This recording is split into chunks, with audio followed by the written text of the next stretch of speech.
करि मंगल करियो महा। ग्रंथ करण के काज जाते मिले समाज पावे निज पद।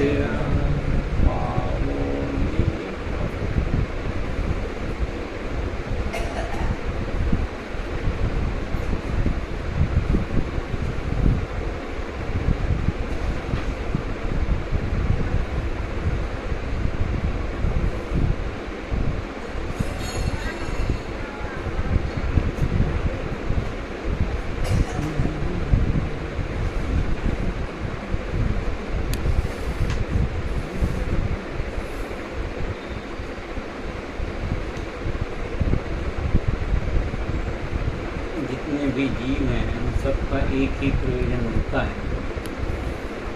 जगत के जितने भी जीव हैं सबको एक प्रयोजन है कि दुख न हो और सुख हो।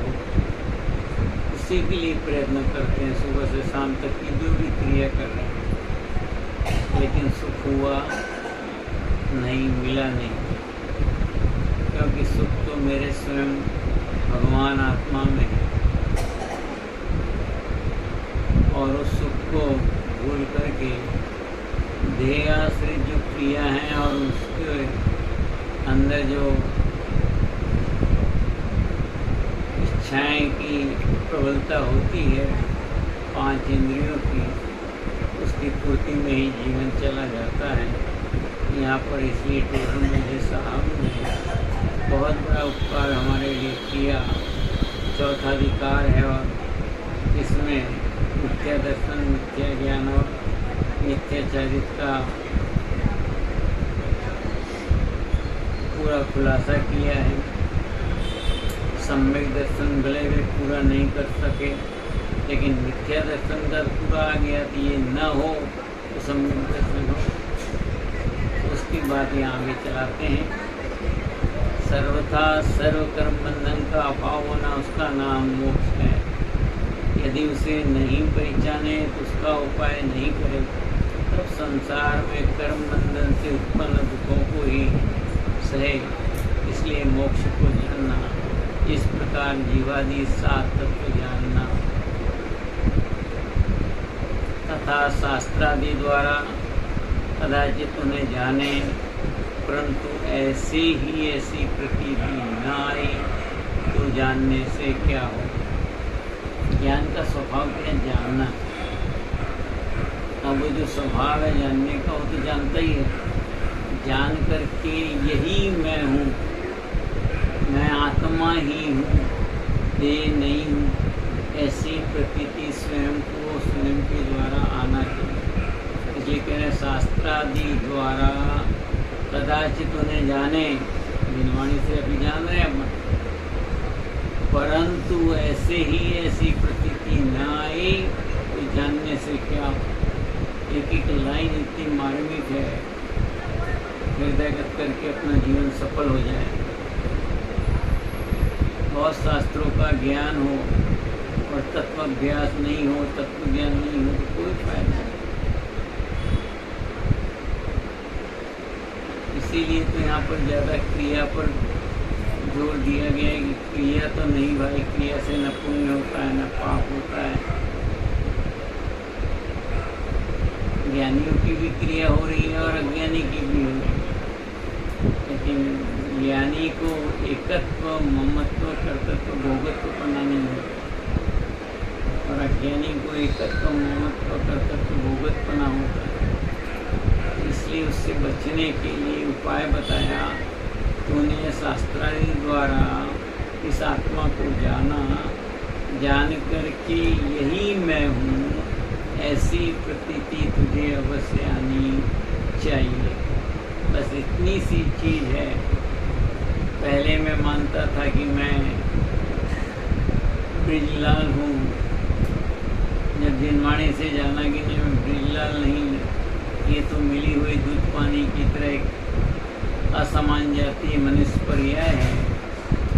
तो भेद विज्ञान करके मेरा कर्तव्य यह है कि मैं आत्मा ही में ऐसी प्रतीति अंदर से मुझे आनी चाहिए, तो मेरा कल्याण होगा।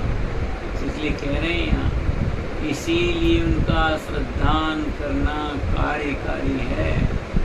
ऐसे जीवादि तत्वों का सत्य श्रद्धान करने पर ही दुख होने का अभाव रूप प्रयोजन की सिद्धि होती है।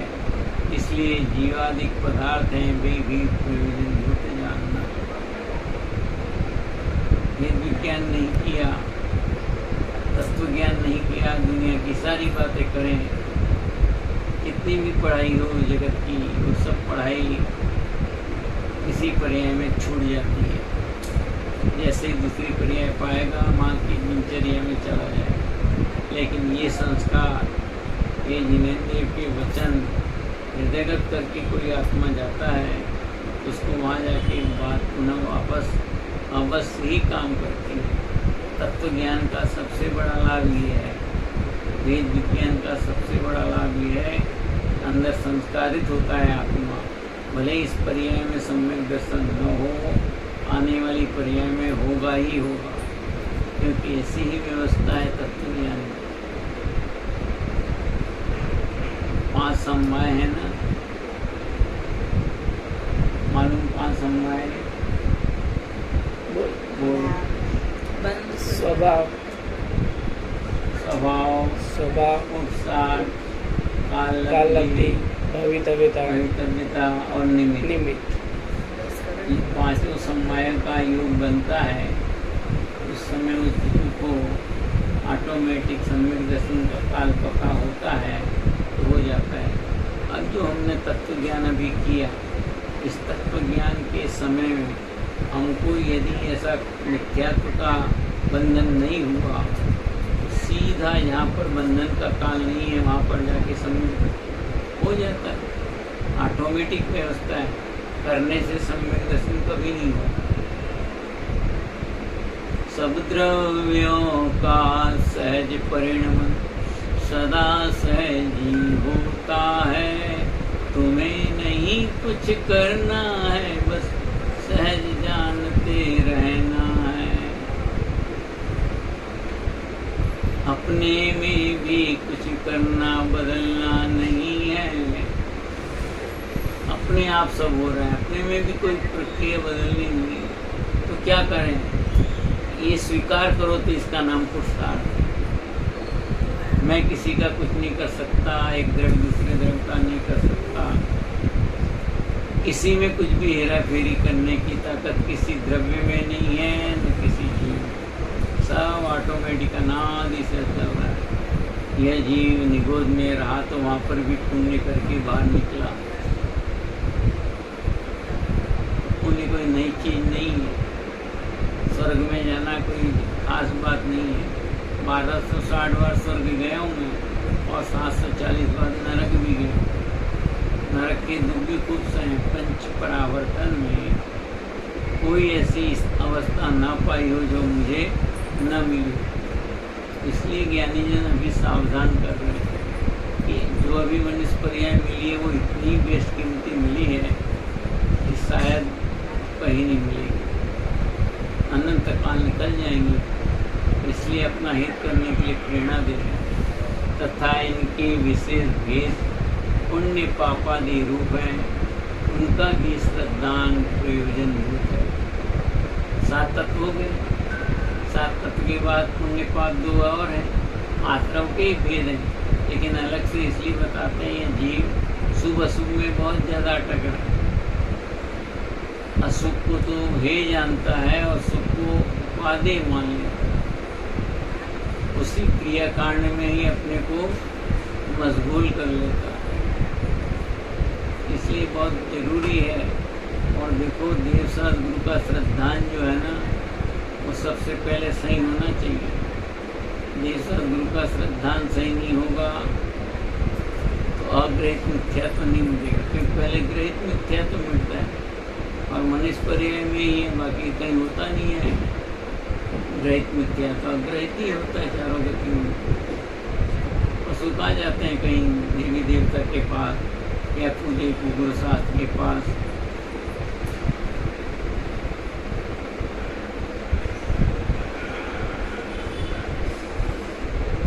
किसी जीव ने यहाँ तत्व ज्ञान का अभ्यास किया और इसी मायाचारी के कारण पत्रंश में चला गया और कहाँ मुनिराज भावलिंगी संत मिल जाए और संबोधन मिल जाए तो आत्मा वहीं सम्यक दर्शन प्राप्त कर लेता है।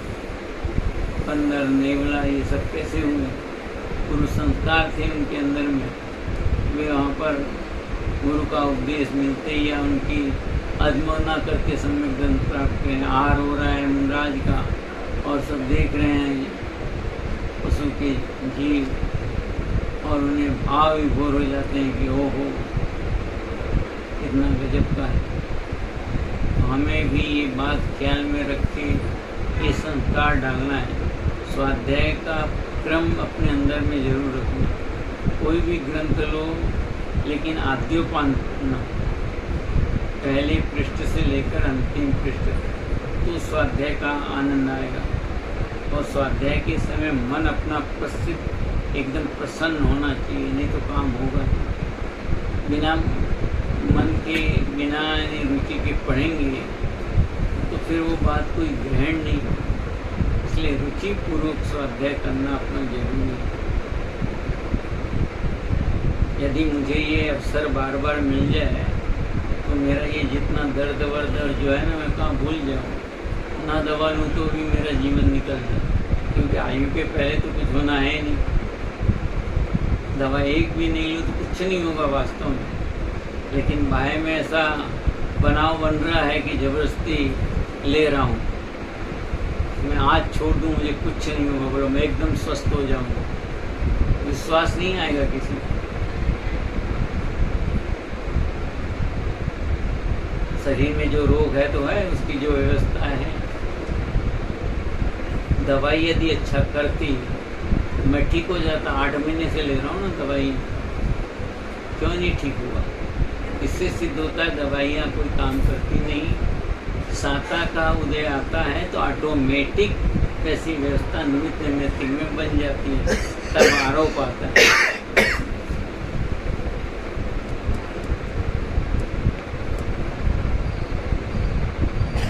बहुत ही अद्भुत विषय है ये प्रदीप भाई। यदि आप मोक्ष प्रकाशक का स्वाध्याय नहीं किया हो तो अवश्य करना, क्योंकि एक ऐसा ग्रंथ है, क्या कहें, इतना अलौकिक ग्रंथ है, इसमें सारा रस भरा हुआ। स्वयं टोडरमल जी साहब ने इसमें से प्रश्न करके उत्तर दिया।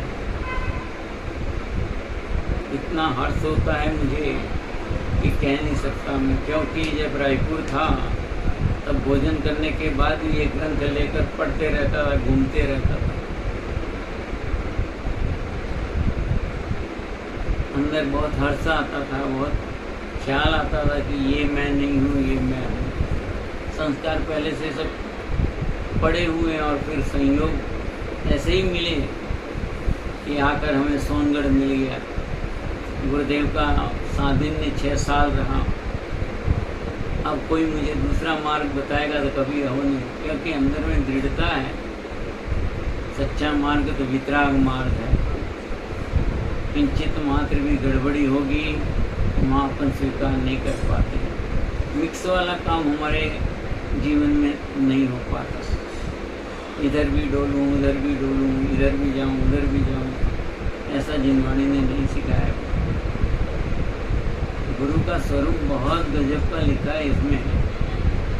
पहले कृष्ण में पहले अरंत का स्वरूप, फिर सिद्धों का स्वरूप, फिर आचार्य उपाध्याय साधु का सामान्य स्वरूप। उसे पढ़कर अपना जीवन बचाना है। कोई गजब की बातें लिखी हैं, क्योंकि समय रहते अपना जीवन संभाल लेना। आयु का कोई भरोसा है नहीं।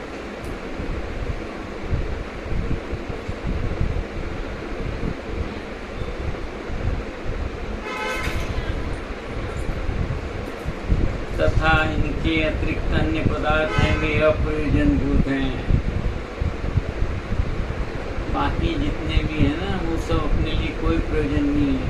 और उसमें कोई तकलीफ हो जाए तो कुछ होने वाला नहीं है। नियम समझ लेना। जैसे अप्रयोजनभूत का अर्थ ऐसा होता है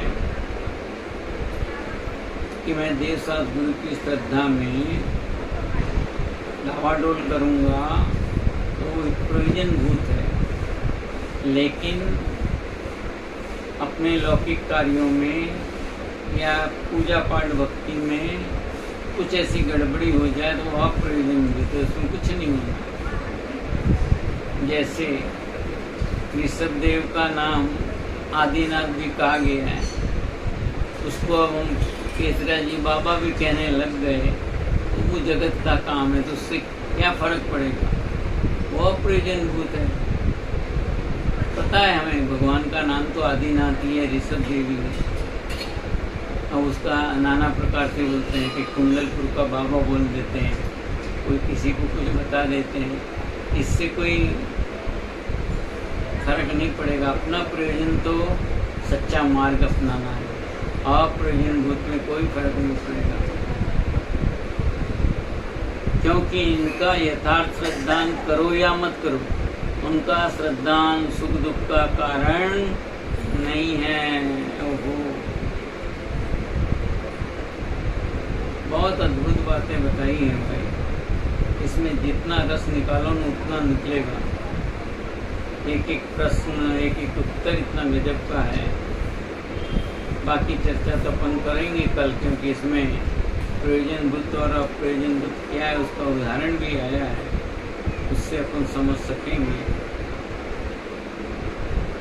अब यदि मैं अपने में हेर फेर कर सकता तो कर लेता।